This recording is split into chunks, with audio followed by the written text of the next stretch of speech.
NDA ప్రభుత్వం మూడోసారి ప్రవేశపెట్టిన బడ్జెట్ లో తెలంగాణ పదం అనేది తెలంగాణ సంబంధించి ఎక్కడా కూడా నిధుల విషయంలో మాట అనేది రాలేదు. అన్ఫార్చునేట్ తెలంగాణ రాష్ట్రం నుంచి ఇద్దరు కేంద్ర మంత్రులు ఉన్నారు. అటు బండి సంజయ్ కావచ్చు, కిషన్ రెడ్డి కావచ్చు. మరి వీరిద్దరు ఉన్నప్పటికీ కూడా పార్లమెంట్ లో తెలంగాణ పదం వాడలేదు. తెలంగాణ సంబంధించి బడ్జెట్ లో ఎలాంటి నిధులు కేటాయింపులో మాట రాలేదు. సో దీనిపై మీరేమంటారు? ఇక్కడ నుంచి 8 మంది ఎంపీలు భారతీయ జనతా పార్టీ తరఫున ఈ ప్రజలు నమ్మి ఎన్నుకొని పార్లమెంట్ కు పంపించిల్లు. మూడోసారి ఎన్నికైనటువంటి బీజేపీ ప్రభుత్వం 2 మంత్రి పదవులు కూడా ఇచ్చింది, కేంద్ర మంత్రి పదవులు. వాళ్ళు కేవలం సీట్లను మాత్రమే, కేవలం ఆఫీసులను మాత్రమే, కేవలం ప్రోటోకాల్ల కోసం ఉన్నారు తప్ప మోడీ అమిత్ షాలకు బానిసలుగా ఉన్నారు తప్ప వాళ్లకు ఈ ప్రజల పక్షాన మాట్లాడేంత దమ్ము ధైర్యం అసలే లేదు. వాళ్ళు కేవలం వాళ్ళ ప్రభుత్వాలు నిలుపుకోవడం కోసం తెలంగాణ అస్తిత్వం గురించి ఒక్క మాట ఎత్తలేదు ఇంతవరకు పార్లమెంట్ లో.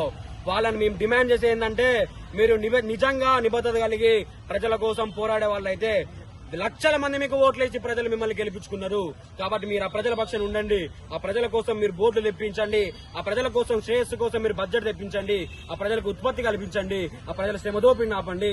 ఆ ప్రజల యొక్క చదువుకున్న పిల్లల యొక్క హైయర్ ఎడ్యుకేషన్ కు బడ్జెట్ కేటాయించండి.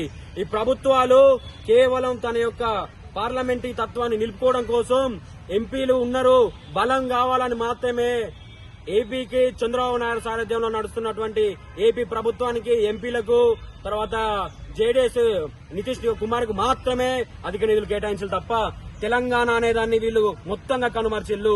ఇక్కడ ఉన్నటువంటి బీజేపీ ఎంపీలు, తర్వాత కేంద్ర మంత్రులు వెంటనే దీని మీద స్పందించాలి. వాళ్లకు చేతగాని ఎడల వెంటనే వాళ్ళు రాజీనామా చేయాలి.